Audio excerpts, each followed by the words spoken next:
I would normally be in Belfast with a much better internet connection, but I am in a very, very remote area of Ireland. It's one of the Irish language speaking areas, and that's very appropriate for the guest we have chosen from Outburst this evening, Maoilíosa Scott. They are a poet and spoken word artist, emerging artist, who works primarily in the Irish language, which is a very exciting area for us because we haven't really worked with Irish language before. And it's if anyone knows the history of Ireland and the history of Northern Ireland, it's very important.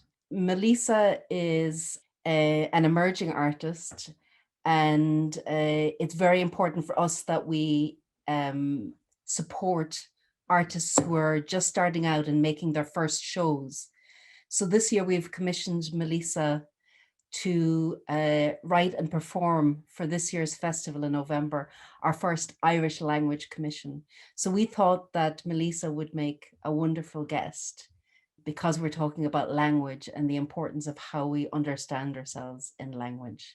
Thank you, and thank you, Maoilíosa, for representing the North of Ireland and Belfast this evening. And thank you to all our partners in British Council for bringing this wonderful group of people together.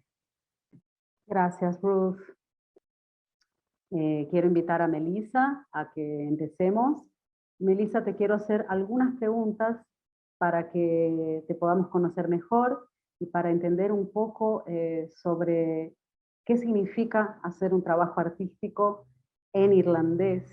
¿Por qué? ¿Cómo el idioma afecta tu trabajo y tu identidad? ¿Cómo sentís que el idioma afecta la identidad? Y conocerte un poco también sobre lo que estás haciendo, tus preocupaciones artísticas, tus intereses. Entonces, si podés contarnos un poco sobre tus creaciones, tus trabajos y sobre cómo entra el tema del idioma y el idioma irlandés, por qué elegís usar el idioma irlandés en los trabajos, qué gesto es ese políticamente en el territorio en el que estás, y en fin, que nos cuentes un poco. So, how to begin? So, for me, I would always have written in both Irish and in English. I was raised speaking the two languages, which is still quite unusual in Northern Ireland. When I was sort of starting out in primary school in the 90s, like a lot of new schools had been opening. They'd started, the first one I think would have been in the late 60s, early 70s in Belfast. The first Irish language school was opened. So I went through my early education was all through Irish. And then my mum and my granda and some of my extended family would have spoken in Irish to me. So growing up, I was like that kid who always was sitting with a notebook writing Harry Potter fan fiction a lot of the time, I'm embarrassed to admit, but I was always doing that in a mixture of Irish and English, depending. Then as I got older, for my high school education, then I didn't have the option of going to an Irish medium school. There wasn't one close enough to me, so my high school education then was just mainstream English school. And in that environment, I didn't have the same opportunity to speak Irish because I wasn't using it every day, and because most of my friends didn't have the language. I would have written in Irish then, partially just to practice, partially just to get to use it. A lot of the time I was writing in Irish just to use the language. I had nobody else to speak it with, so I spoke it to myself, I guess. And then when I then started out, so I'd like been involved in performing and stuff as like a kid, and in like high school and stuff. I did drama. I was like always enjoyed that kind of thing. I kind of fell out of it when I moved to Belfast and went to university and all, kind of drinking and whatnot, being a mad student, took over.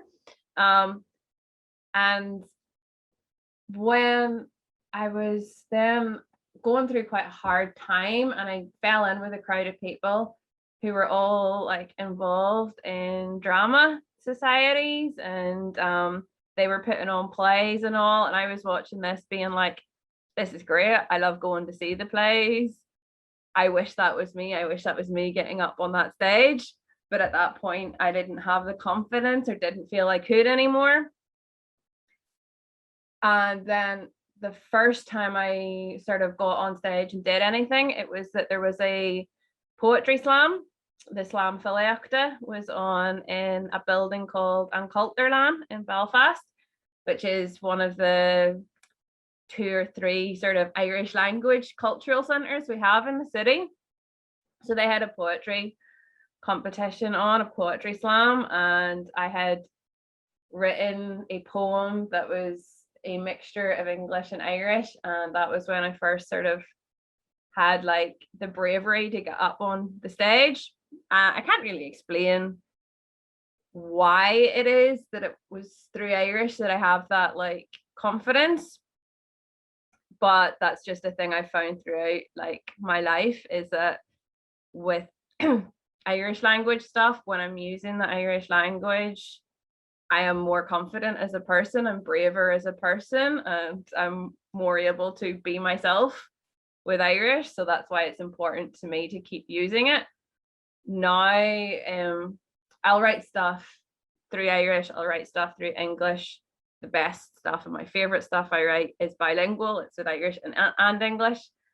And I think there's a dual kind of importance to that for me, of I want to have more queer stuff in Irish, because there's not very much, you know, there's so little resources, there's so little novels, there's so little poems available in Irish that are relevant to young people at all, because we've only been for the last sort of 30-40 years creating these resources, so there's even less queer ones.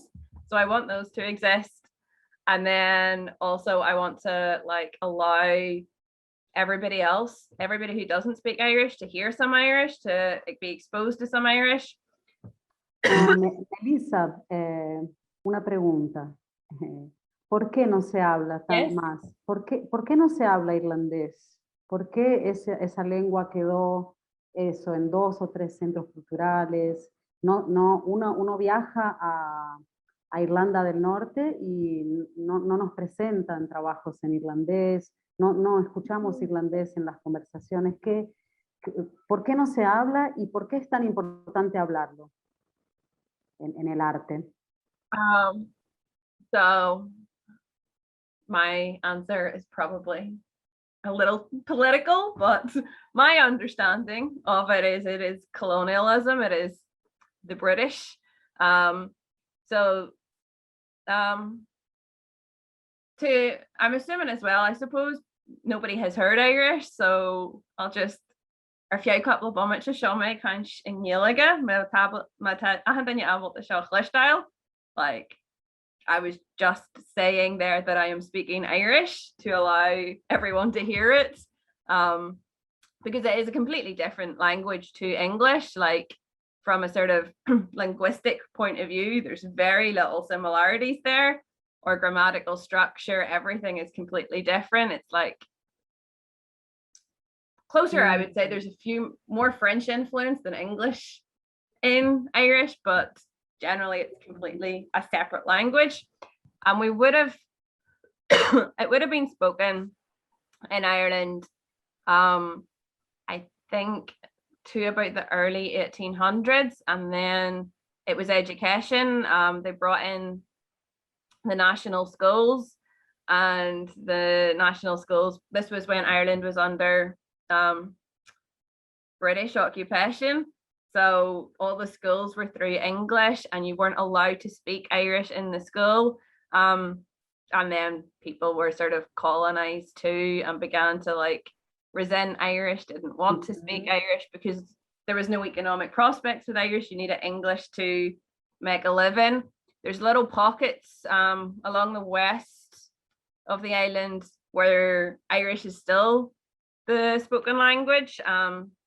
Y otra pregunta, como una persona artista no binaria, ¿qué cambia cuando estás hablando irlandés y presentando tu trabajo en irlandés? ¿Cuál es porque acabas de decir que te da confianza, te da seguridad hablar irlandés?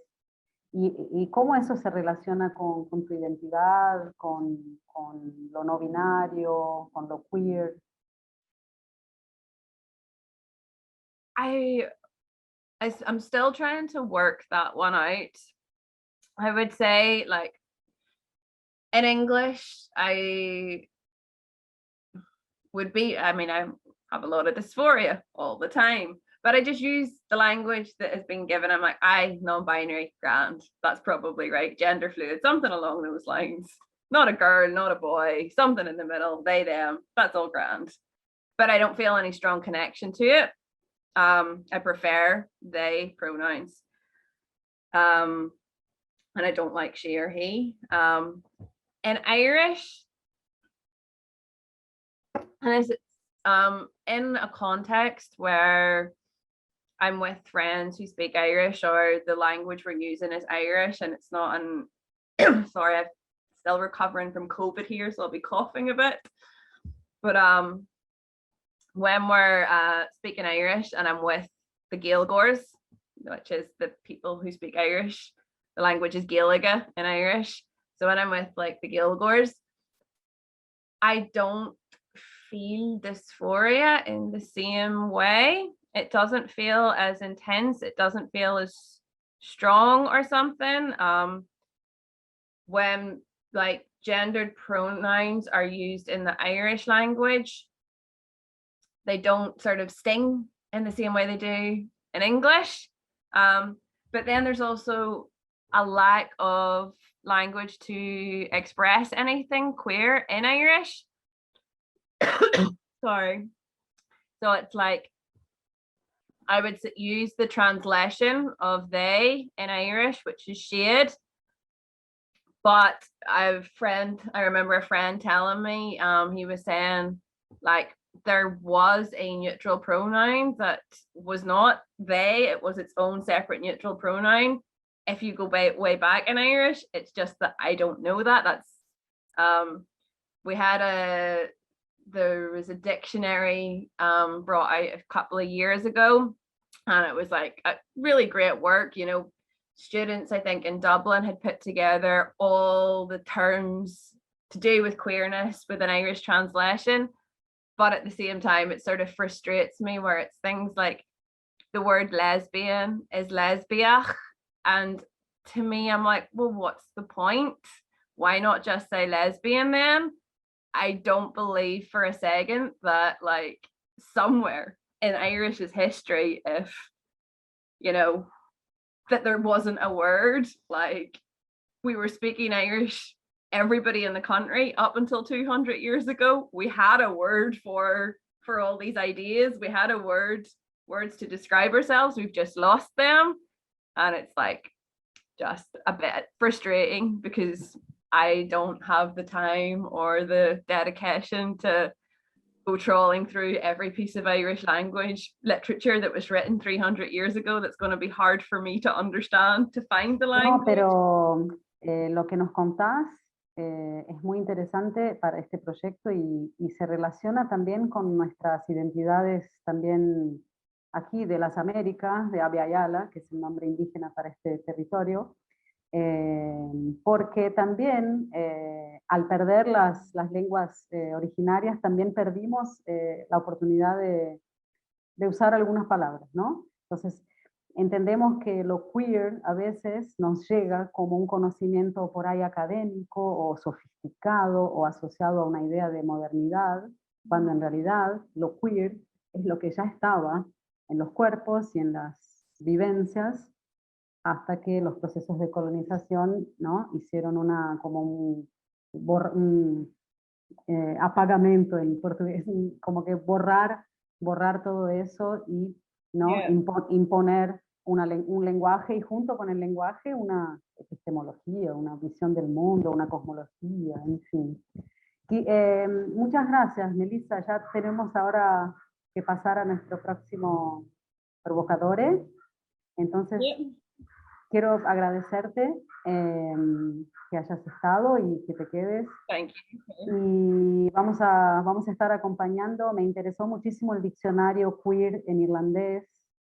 Lo voy a buscar porque es interesante para el proyecto y acompañamos tu trabajo, y en noviembre, durante Outburst, vamos a ver el trabajo que creaste para el festival. Muchas gracias. Thank you. Thank you. Stay with us.